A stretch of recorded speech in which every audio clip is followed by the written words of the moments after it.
Hello again, welcome to Maths is Not a Mystery. This video is about rounding and estimating. Rounding and estimating are important skills in maths, both for doing your exam work and also in real life. Why do we need to do them? Well, there are times when we don't actually need the precise answer. The precise answer is too fussy, too fiddly. Imagine that you were giving the population of a city and you were told that the population of the city was 1,623,446. By the time you've finished saying that, somebody's either died or been born or moved in or out of the city, and so you're not dead right. You don't actually need that level of precision for certain things that you talk about.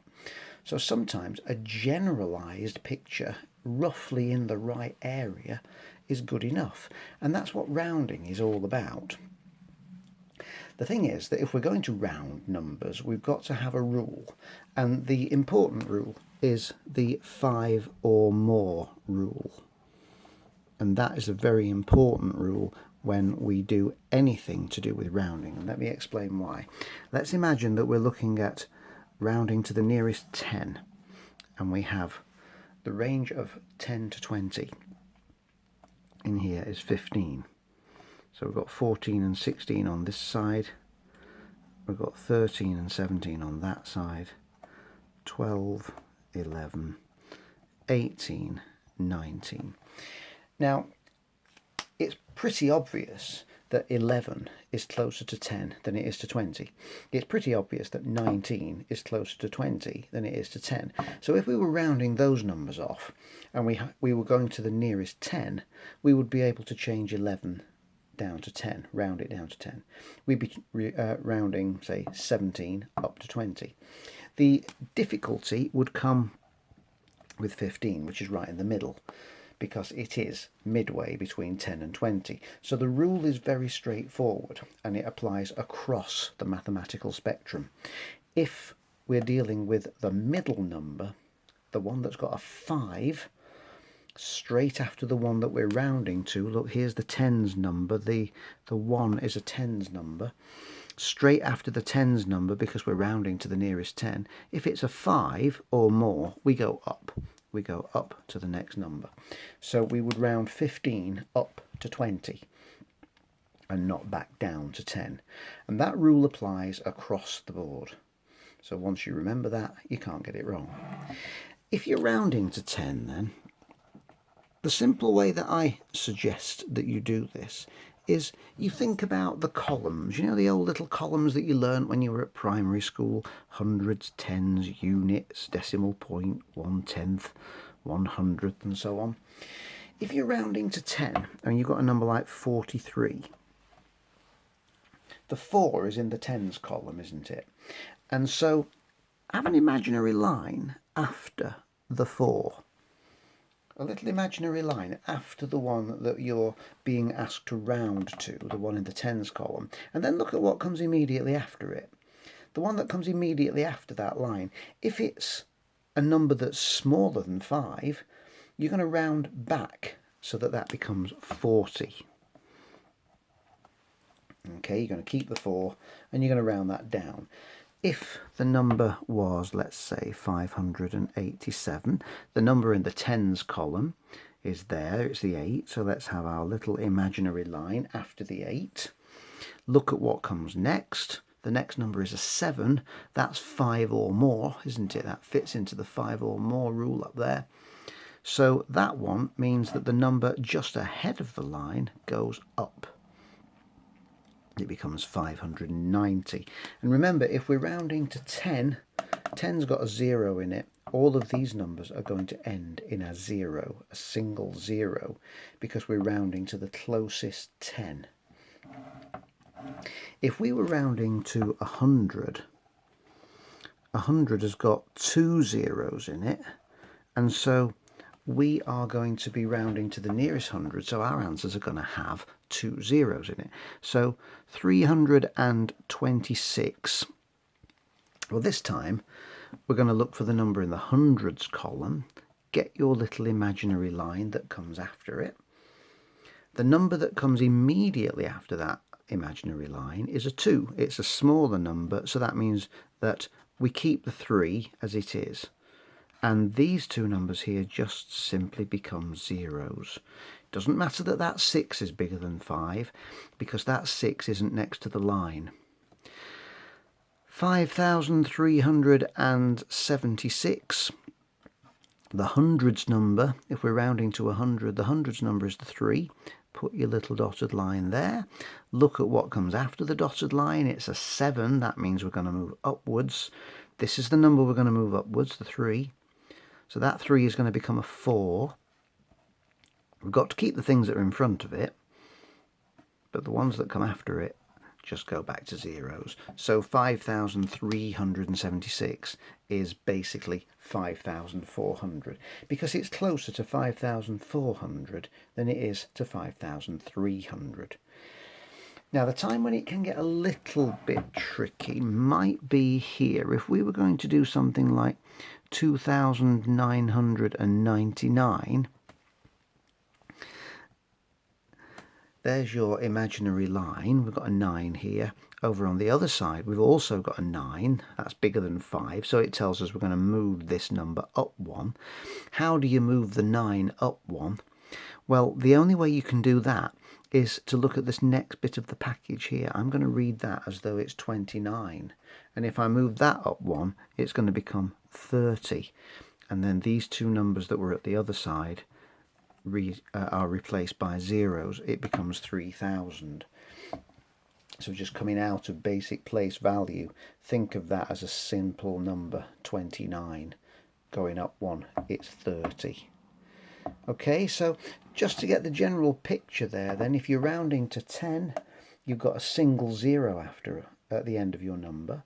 If you're rounding to 100, you've got 2 zeros, maybe more if you're in a different kind of situation that forces it to be more. Obviously, you could be rounding to 1,000, you could be rounding to 10,000. The same rules apply. Put that little imaginary line and work out whether you're going to go up or down. Now, you can also have to round off to decimal places. And in order to do that,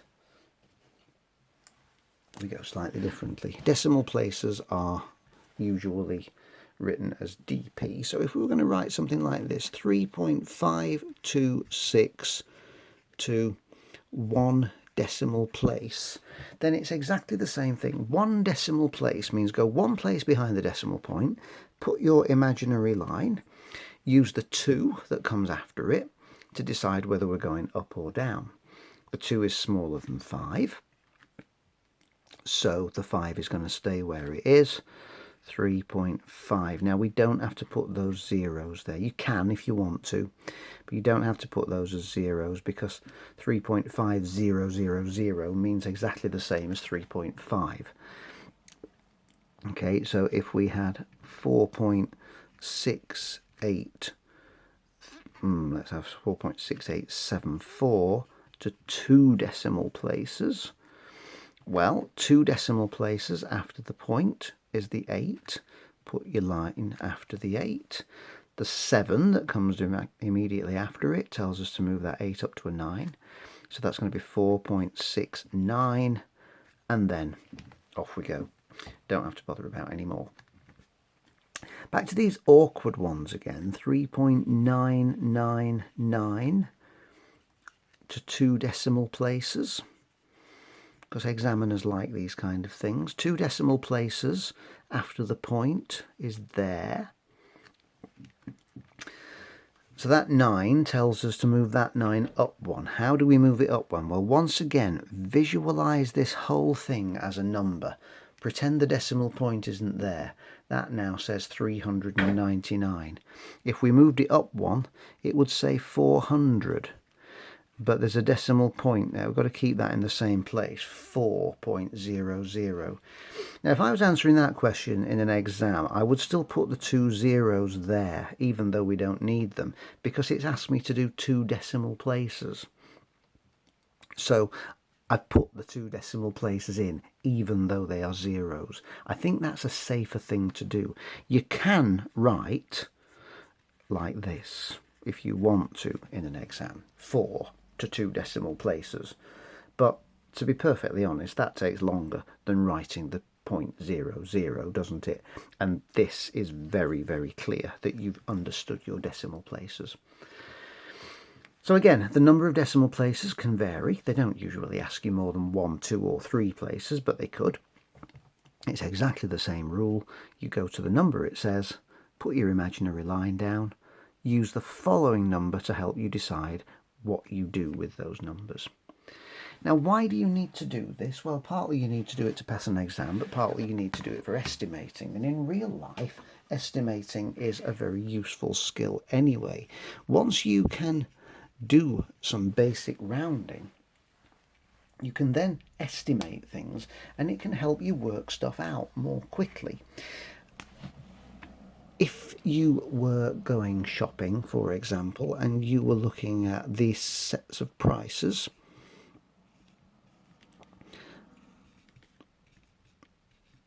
and let's have a little difficult one, let's have £6.50, and we were going to go to the nearest pound. You can't necessarily do that in your head so easily, but if you were walking around the shop trying to figure out how much things cost you and you didn't have access to some sort of calculator, well, the £2.89, let's pretend that we are just doing it to the basic pound, to the nearest whole number. Well, that 8 is telling us to move the 2 up, so you can see that that would be £3. The 0 there is telling us to keep the 1 as it is, so that's closer to £1. The £5.45, that's bringing us back down. Even though the 4 is very nearly in the middle, that's bringing us back down to £5. And the £6.50, now again, that is absolutely in the middle, like we said earlier on, but the rule is that if it's a 5, it sends it up. So that becomes £7. Okay, those kind of numbers are much easier to do in your head than these kinds of numbers. So you can use your estimating skills and you will get an approximately right answer. It means that you'll be able to check for yourself, does your answer look about right? Not is it exactly right, but does it look like it's in the right area? And you might be thinking, well, it's a bit unfair. You know, we've got this £6.50. We've added a whole £0.50 on there to make it £7. But look what we've done just back here. We've taken off almost 50p to make that on down to £5. So it's balancing out all the way. The only time it would be really wrong, I suppose, if they were all 50s. If the whole set were 50s, you'd end up some way out. But that's very unlikely. So that is how we estimate, and that's why we estimate, so that we can work out simple questions in place of more complicated questions and get an approximately right answer. Now, there is another section that you need to be looking at when we're doing rounding and things. It's called significant figures. We have a separate video for that. So if you've understood this one and you're confident with this one and you want to look in the Maths is Not a Mystery book about rounding and estimation, watch the next video as well and we'll take a look at how to do significant figures. Thank you for watching and goodbye.